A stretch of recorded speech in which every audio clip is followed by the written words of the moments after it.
What about week 4 after the death of a loved one? What do people need to do, Nick? Well, unfortunately, there's a lot of bad folks out there, Kelly. So you want to make sure that you reach out to the 3 credit reporting agencies, let them know that your loved one has passed away, and then just get an updated credit report to make sure that there's no new lines of credit that are out there, because this is a whole industry, right? Taking advantage of people that have passed away. And so that's super important. And you want to contact your bank's credit unions, report the death, cancel any credit cards in the decedent's name, and close out any line of credits. I will say this is a week 4 activity. However, I would say that if there is a power of attorney on the account at the time, your loved one passed away, and it's not you, I would contact the bank as soon as possible. Good idea. Because the power of attorney ceases at death. And unfortunately, money causes certain people to do crazy things. So you just want to make sure that you notify the bank to restrict any activity from the power of attorney and to not authorize or honor any withdrawals of money or checks. Unfortunately,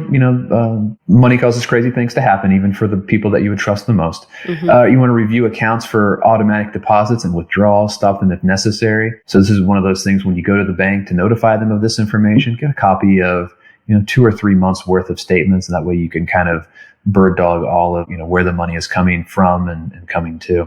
Yeah. This is one I'm going to steal from you, Kelly. This is your idea. I'm going to give you credit for it. Remove the deceased from marketing and mailing lists. I mean, that was so brilliant. Tell us about that. What does that mean to you? Yeah. So when a loved one passes away, the mail doesn't stop automatically. So they're going to be getting snail mail. They're still going to be getting emails. So when you get those emails, unsubscribe them or respond back, please remove from listing if you don't see that unsubscribe link. If they have mail coming that you're like, I don't even know why they were getting this to begin with. Definitely remove that from listings. And hopefully there's even like an online link you can go to when they send that mailer in, and you don't have to, handwrite something back in and send out, but look to see however you can to remove them from all of the mailing lists. So you no longer get that, because I think when we have a loved one pass away, obviously it's a very emotional time. And when you get that mail, it's another reminder that they're still not here. And so it's just, I feel like another, stab to the heart. Like it's just another reminder that, oh, yes, okay, I know they're no longer here. And it's just another reminder. So if you can minimize that as much as possible, and it's just annoying, right, to get more mail than what you need. So it's really helping in a variety of ways. And then, as it pertains to mail, I can tell you that my mom went to the local post office with a copy of the will and a copy of the death certificate, and she got all mail forwarded to her home address. And that has made the process extraordinarily easy, because during our loved one's final, 3 months of life, she was in and out of the hospital a lot.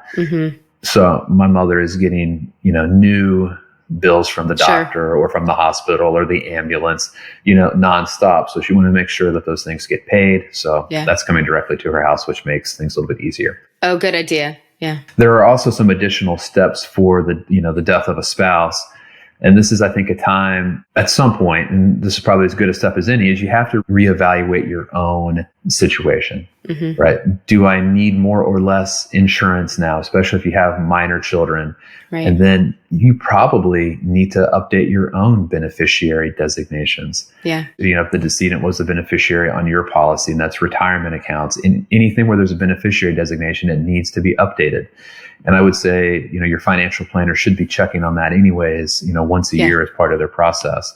And then, check with your insurance agent as well about changes on home and auto policies. And then I think this is also a time, I know it sounds weird, but use this podcast as a reminder to check on things as simple as your cell phone coverage today and your internet providers and things like that. I mean, I have personally known situations where the spouse passes away and the surviving spouse can no longer get access to their cell phone information because it was just in one person's name. Yeah. So whenever possible, even on simple services like utilities, internet, cell phone, make sure that both names are on those, as joint ownership.